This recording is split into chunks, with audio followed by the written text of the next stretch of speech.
This is a story about a world obsessed with stuff. It's a story about a system in crisis. We're trashing the planet, we're trashing each other, and we're not even having fun. The good thing is that when we start to understand the system, we start to see lots of places to step in and turn these problems into solutions.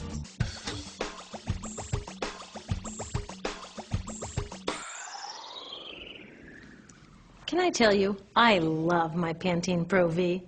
Of the dozen or so personal care products that I use every day, it's the one I can't live without. It says it gives my dull hair the ultimate cool shine. How does it do that?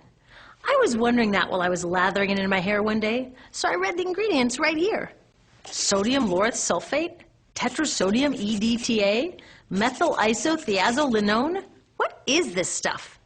I took this list to some scientists who know how to read it.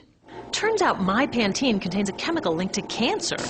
And lots of other products in my bathroom, from sunscreen to lipstick and even baby shampoo, also contain chemicals linked to cancer or other problems like learning disabilities, asthma, and even damaged sperm.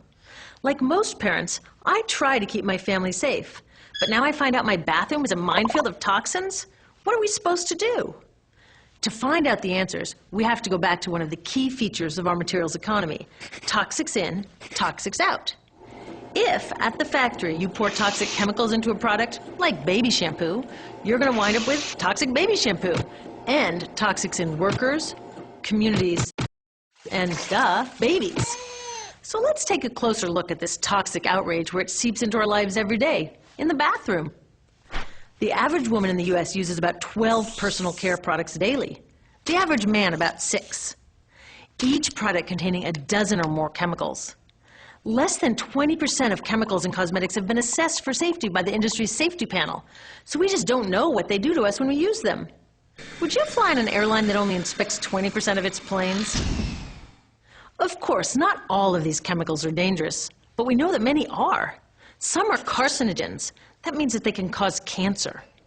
Others are neurotoxins and reproductive toxins, proven to mess up brain development and reproduction in animals.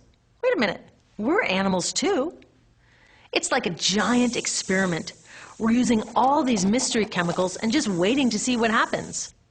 One thing we do know is that they're getting inside us. I had my body's toxicity levels tested, and I'm loaded with things like mercury, flame retardants, triclosan, and lead. We all are. Even babies are being born pre-polluted. Now, I know we can't live in a lead-free world, but do we have to put lead in our lipstick? I don't know. Maybe it's my fault. Maybe I just bought the wrong thing. At the store, the choices seem endless. I can get lipstick in 49 shades, or shampoo for hair that's too dry, oily, fine, limp, or frizzy. But what about the choices that really matter? Like the choice to buy products that are safe? It turns out the important decisions don't happen when I choose to take a product off the shelf. They happen when companies and governments decide what products should go on the shelves. So who are these companies? This is Procter & Gamble. They're the ones offering me Herbal Essences, the #2 shampoo in the country. It contains toxic petrochemicals made from oil. Since when is oil an herb? On cosmetics labels, words like herbal, natural, even organic have no legal definition. That means that anybody can put anything in a bottle and call it natural, and they do.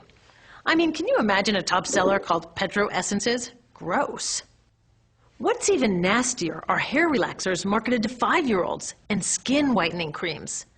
These are super toxic, both in their ingredients and in the message they send about what beauty is.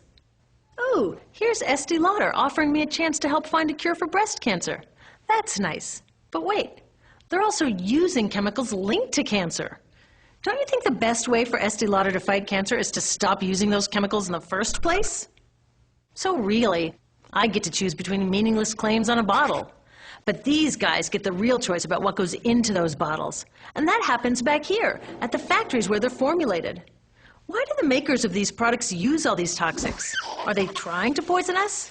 No, they're just working from a 1950s mindset when people were totally swept up in better living through chemistry. In all that excitement, they forgot to worry about human health impacts. That was years ago, and they are still using these same old toxic chemicals. Today, big cosmetics companies say the doses of poison in their products are small enough to be harmless. Yeah, maybe if you use them once a year.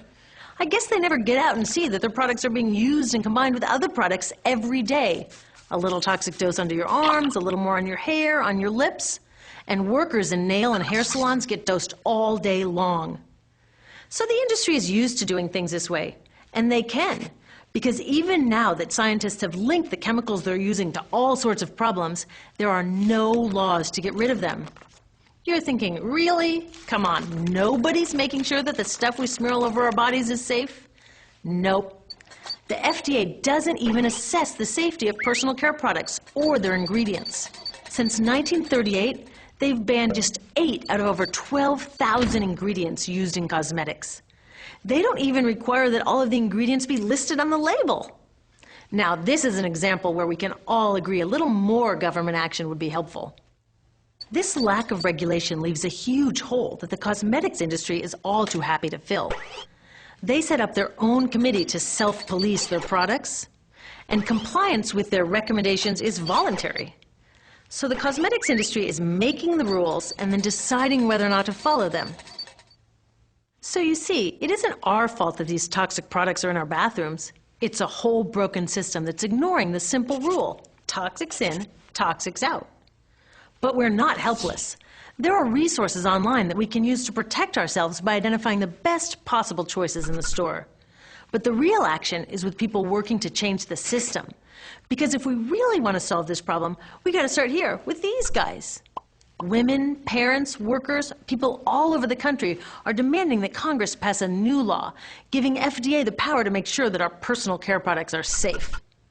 We need common sense laws based on the precautionary principle. That means that when you're dealing with hazardous chemicals, just err on the side of caution. Let's not debate how much lead should be allowed in lipstick. Just get the toxic chemicals out of our products. Smarter laws would force companies to get past that old 50s mindset and figure out how to get us all clean and shiny without toxic chemicals. Can they? Totally. Many responsible cosmetics companies are already putting safer products on the market. Green chemists are developing substances that are designed to be safe and non-toxic in the first place. European governments have required the removal of many toxic chemicals, and companies have figured out how to comply. When cosmetics are reformulated to be safe and labeled honestly, then we can feel comfortable with the choices available at the store.